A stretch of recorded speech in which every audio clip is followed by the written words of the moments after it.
पंखा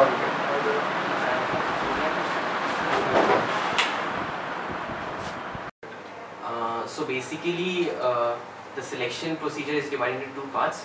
The first is the online assessment. So in the online assessment, you have to fill the online application, and then there's a competency-based round.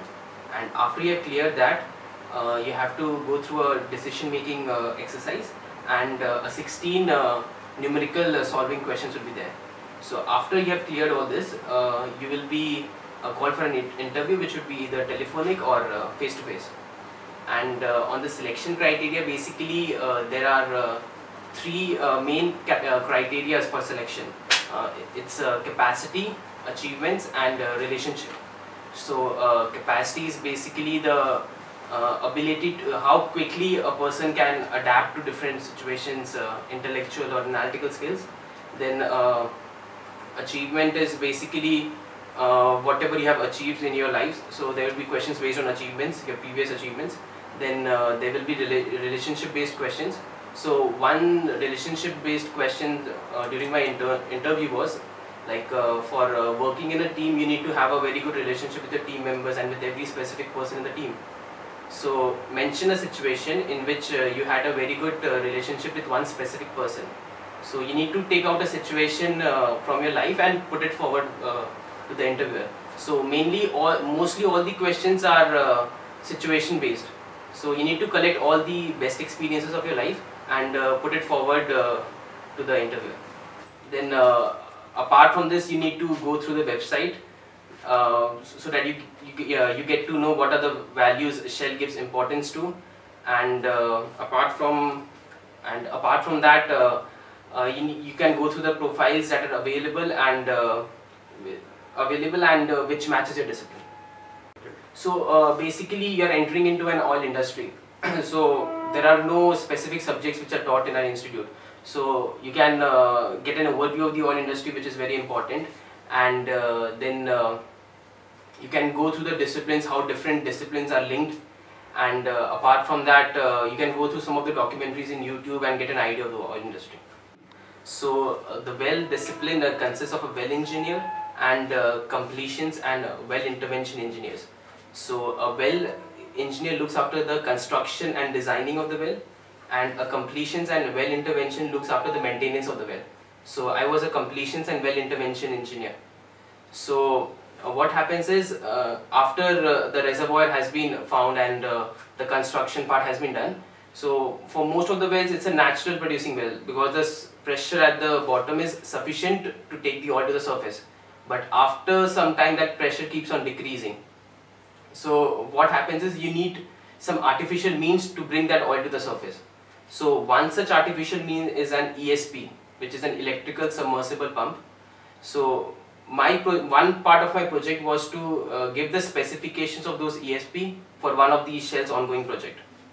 So apart from that, there were some other intervention techniques for which I had to give recommendations like a Y tool, then advanced gas handler, then wireline retrievable ESP, and then wellhead feed-through systems. Yes, each and every intern is allotted a buddy, a mentor, and a supervisor. So the internship process is called basically an assessed internship. So at every point of time you are mentored and supervised on your progress, on your work, on everything. So your relationship with the mentor and your supervisor is very, very important. So apart from that, you need to have a very good relationship with the team as well, and the team members of other disciplines, because in my work I had to interact with reservoir engineers, then with the electrical engineers and production technologists. So relationship with other team members is also important. So it's definitely it's a great place to work at. So the moment you join, you will feel like you are part of some family, and it's a great working environment. And the great thing is since it's an international company, you get an opportunity to work with people from different cultures with a different background and get to learn a lot. Moving on to the parties and the fun part, like there are a lot of alums, so you can hang out with them. Then every 2 weeks or so we used to go out with the team, have parties with them, And once I remember when all the interns and people from HR, we went out for a lunch and a movie. So that's a great part. And apart from that, during an internship there were table tennis and cricket tournament also going on. So some of the interns were a part of that as well. So basically the evaluation, there are 4 stages of evaluation process.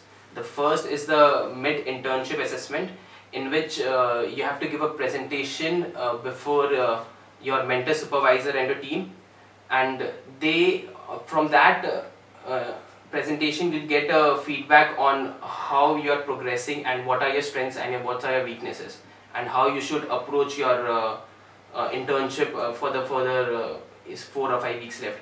The second stage is the final internship assessment, in which will again be in front of your mentor, supervisor and the other team members. So in this they will the main reason for this assessment is that they will look into your whether you have meeting the goals and deliverables that was set before you during the start of the internship. Then the third stage is an E-tray exercise, in which you will be given an online exercise and a written task.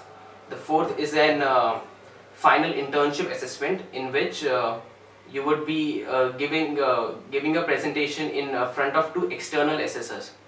So you'll get an opportunity over here to put forward, give a summary of whatever your internship was, and then there will be some questions from those 2 external assessors based on internship.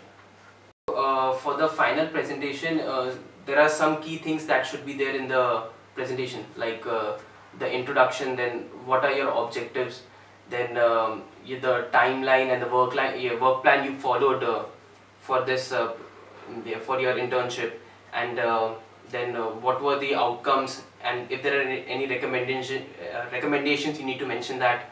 Apart from this, what were your key learnings, and what is the bigger picture of this project, like basically what is the impact of this project. And apart from this, you should keep in mind that you should know each and every word that whatever you are mentioning in the presentation. So on the very first day, prepare your timeline and work plan, because that is very important on how you'd be approaching for the next 8 weeks. So apart from that, you must be clear with the objectives that were given to you, and what deliverables you have to meet, and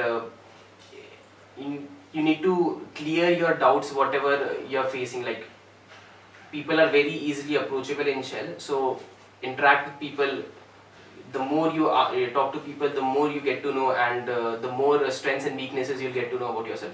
So this is how you improve, and whatever feedback you get, try to implement them in your further assessments.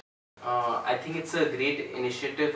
This is something new happening in our campus, and during our time there wasn't any such thing, and if this would have been there, it would have been very easy for us, like for the internship process as well as during our internship. Hello, thank you for watching this video. Hope this initiative is helpful and supportive. If you do want to know about any other company, or if you have any suggestion in regard this initiative, do comment below. Thanks.